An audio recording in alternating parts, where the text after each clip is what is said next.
Mirage is a pretty demanding, like, mechanical character. If you're not, like, good with using guns or any other mechanics of the game other than just using character abilities, then you're not going to be good at Mirage. You have to be, like, aware of what you're doing in fights without the need of his abilities in order to be good with them.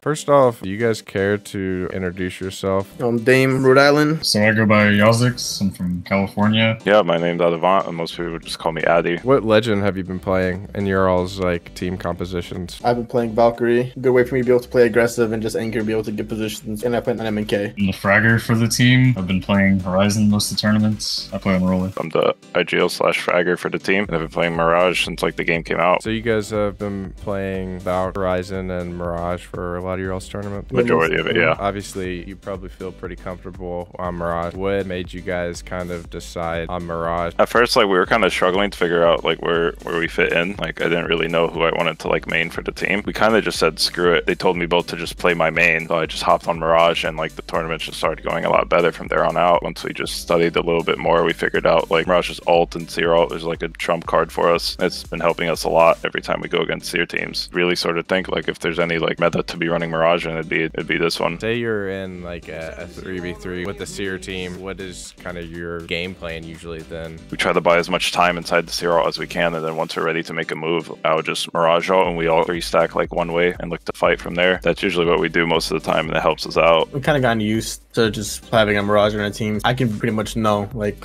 who's who, and I can really just tell. Like the Mirage ults haven't like affected me. Honestly, it just depends on the situations. I would say like good amount of time. If we're in a building and somebody Seer ults us, we'll just probably just give it up and just let them waste their ult, and then probably play aggro again. If it's late game and like there's no way for us to get out of that Seer ult and we're just stuck in the building, then we'll all just like group up together and just swing to one direction together and just use that trump card of Seer early to where like they wouldn't be able to exactly tell where we all are. Mirage ult and Seer for a second, there's no footsteps.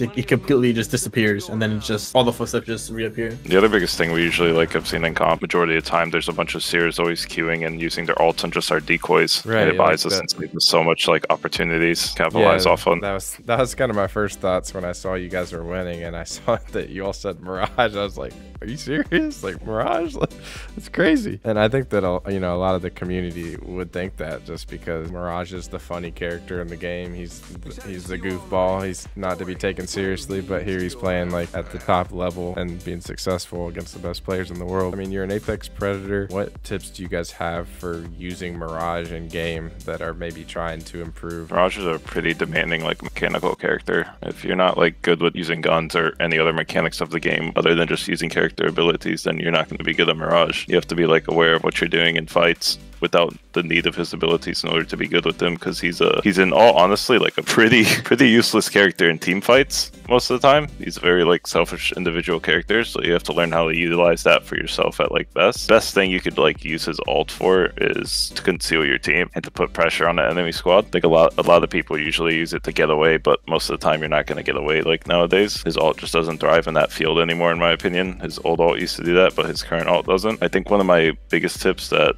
people usually lack on about Mirage's Q is whichever way you're heading, you should always be throwing his Q the opposite way. If it gets shot, you know there's a team coming from your back. Most people just seem to mention to always be throwing his decoy out randomly, but always throw it towards your back. You know, Apex tier lists are pretty popular, and I always talk about how if solos was a thing, I feel like Mirage would be a super important, like a super good legend to play, just because, like you said, his abilities are selfish. That's interesting to hear that you said that you use your ult a lot of the times to like cover your teams. His Invis-res is really helpful a lot of the times, and when you revive while you've popped ult, it shows like the decoys are reviving. So the enemy team, if they're looking at your ultimate, they'll see that you're reviving, and most people get encouraged to push. It's more so like if we're caught in an open field and we need to make a cross, I will just ult for them. Mirage ult comes back like extremely quick as well, and we usually get across the field pretty safely a lot of the times. It's more so like concealment for your team if you need to make like risky crossings or need to close gaps that are just too big to close, that's the best thing you can do for your team is be using his ult to cover them. He's a good legend to be an IGL with then? Me personally, it just works for me because of how I like to play. It's kind of pretty rough using him as an IGL character because he has no height. Like if I drop off height, I'm much like done for. It's like the only thing that I really have to keep out for most of the time when I play him is just not giving up height for like some kills. Other than that, I personally like really enjoy him as like an IGL legend. I can like initiate fights and frag out in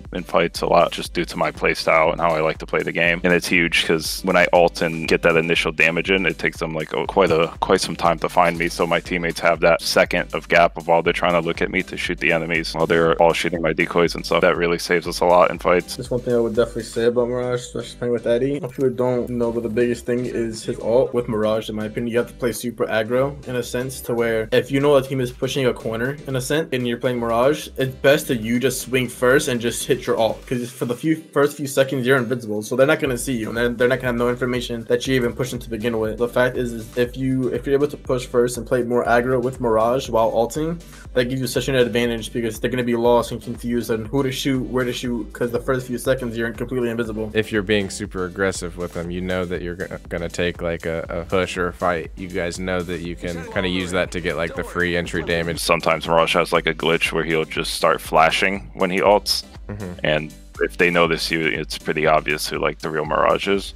Right. So sometimes it's just literally we're just ulting right before the fight, and that has seemed to be working out a lot better in my opinion when I ult than when I would just run in there and ult, because if you get caught in the fight while ulting and they just know who you are, you're just stuck in the animation of ulting and you get killed for it. What tips do you guys have for average players trying to improve at Apex? If you're looking to be a good player for your team, you gotta focus on being a good player first. The best way like to start off becoming like better than average than what you are now, do your best to solo queue or solo queue ranked or solo queue pubs.